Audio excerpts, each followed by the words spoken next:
মই ভীম ভাস্কৰ মোৰ লগত আমাৰ বৰপেটা সমষ্টিৰ আমাৰ চাফাই কৰ্মী আজি একগোট হৈছোঁ।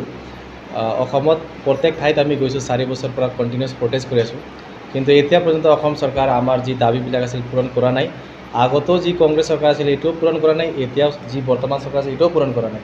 ডিমাণ্ড পূৰা ভাল তালোকে তো এতিয়া আমাৰ কথা আছে যে ইয়াতে বঙাইগাঁও আৰু বৰপেটা আমাৰ বৰপেটা সমষ্টিত বহুতে মিউনিচিপালিটিৰ দৰমহা কম আছে, 3000 দৰমহা দি আছে। এই 3000 দৰমহাটো মিনিমাম লেবাৰ ৱেজ ইমপ্লিমেণ্ট কৰিব লাগে, 9000 দৰমহা দিব লাগে।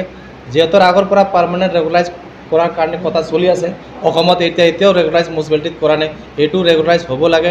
থাৰ্ড, যিহেতুৰ ষ্টাফ ঢুকাই গৈছে, চাফাই কৰ্মীত ঢুকাই গৈছে, ইহঁতৰ ফেমিলিৰ পৰা কাম দিব লাগে। ফ'ৰ্থ, ইহঁতৰ থকাৰ ব্যৱস্থা ঘৰ দিব লাগে। আৰু ফিফ্থ আৰু লাষ্ট হৈ গ'ল যে আৰু নতুন ল'ৰা ছোৱালী আছে যিহেতুৰ কাম নাই, সিহঁতৰ কাম দিব লাগে। কিন্তু বৰ্তমান আমাৰ অসমত যিমানে মিউনিচিপালিটিজ আছে এটাও ডিমাণ্ড পূৰণ হোৱা নাই। তাৰ কাৰণে আমাৰ অসমৰ চাফাই কৰ্মী সিদ্ধান্ত লৈছে যে এইবাৰ কোনো পাৰ্টিকে ভোট নিদিব যেতিয়া পৰ্যন্ত আমাৰ ডিমাণ্ড অসমৰ মুখ্যমন্ত্ৰী হেমন্ত শৰ্মা কথা নিদিয়ে। বাট চাইবা কি না বলো এইটোৱে আৰু এতিয়া অলৰেডি আপাৰ আছামত ভোটিং হৈ গ'ল, ফাৰ্ষ্ট ফেজত ভোটিং হৈ গ'ল। আপাৰ আছামত আমাৰ চাফাই কৰ্মী লিডাৰ আৰু যি মানে মানুহ আছে, যিবিলাক বিজেপি কংগ্ৰেছ কৰি আছে এইবিলাকতো ভোট দিছেই, কিন্তু যিবিলাক নিউট্ৰেল আৰু নিৰ্দলীয় মানুহ আছে, আমাৰ নিচিনা নিউট্ৰেল মানুহ আছে, এইবিলাক নোটাতে ভোট দিছে আপাৰ আছামত। এতিয়া ছেকেণ্ড ফেজ এণ্ড থাৰ্ড ফেজতো নোটাতে ভোট দিয়া হ'ব যদি হেমন্ত শৰ্মা আমাৰ মিউনিচিপালিটি আৰু আমাৰ চাফাই কৰ্মী লৈ কথা নিদিয়ে নিজৰ। এইটোৱে আমাৰ কথা আছে যে এইটো একমাহ ভিতৰত আমাৰ দাবীবিলাক পূৰণ হ'ব লাগে। এটলিষ্ট CMৰ মুখৰ পৰা কথাটো ওলাব লাগে যে কেতিয়া কেনেকৈ প্ৰব্লেম চল্ভ হ'ব। বঙাইগাঁও চেয়াৰমেনৰো এইটো আহি কথা দিব লাগে। যোৱাকালি আমি ADCক লগ ধৰিলোঁ, যোৱাকালি পৌৰসভাত যাই আমি কথা পাতিলোঁ। ADC মেডামক কথা মানিছে যে ভাইলেশ্যন হৈছে, মিনিমাম লেবাৰ ৱেজ যি দিব লাগে এইটো দিয়া নাই, ইহঁতক PFও দিয়া নাই, ইঞ্চুৰেঞ্চো দিয়া নাই। অসমত বহুতে প্ৰব্লেম হৈছে, ইমান SC ফাণ্ড এইবিলাকে পোৱা নহয়। সেইকাৰণে অসমৰ CM ইয়াক লৈ কথা দিব লাগে। ইমান কেম্পেইনিং চলি আছে, ইলেকশ্যনত প্ৰত্যেক জেগাত কেম্পেইনিং চলি আছে, কিন্তু এটাও কেম্পেইনিং নোটাত ভোট দিছোঁ আৰু ডিচিজন নলে নোটাতে ভোট যাব। তাৰ বাহিৰে আমাৰ যিমান মিউনিচিপালিটিত মানুহ কাম কৰিছে এইবিলাক কামত আমি ষ্ট্ৰাইক দিম। ডিষ্ট্ৰিক্ট ৱাইজ কামো ষ্ট্ৰাইক হ'ব আৰু ইয়াৰ দায়িত্ব অসম চৰকাৰ হ'ব, CM চাবে হ'ব। আৰু যিমানে অসমৰ চেয়াৰমেন আছে খুব লাইটলি আমাক লৈ লৈছে যেতিয়া ভোট আহে। আৰু আমাৰ জাতিতো বহুতে মানুহ আছে, চাফাই কৰ্মী লিডাৰ চবে বিজেপি কংগ্ৰেছত সোমাই গৈছে।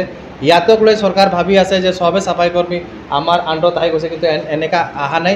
বহুত গৰীব দুখীয়া ৰাইজ আছে, যিহেতু লৈ আপুনি যদি মিডিয়াত সুধিলে গম পাব যে কিমান টেনশ্যনত আমি চলি আছোঁ।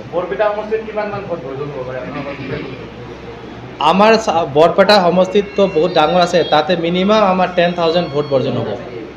প্ৰত্যেক বুথ লেভেলত আপুনি মিলাই ল'লে 10,000 ভোট বৰ্জন হ'ব।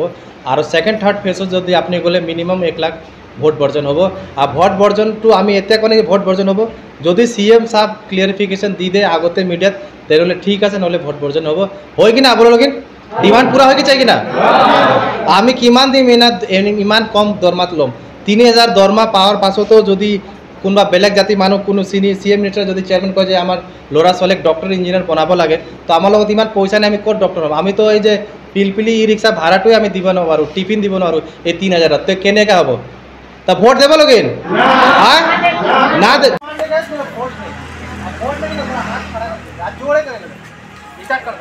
Okay, ready? Demand nahi. Demand nahi. Demand nahi. Demand nahi. Demand nahi. Demand nahi. Demand nahi. Demand nahi. Demand nahi. Demand nahi. Demand nahi. Demand nahi. Demand nahi. Demand nahi. Demand nahi.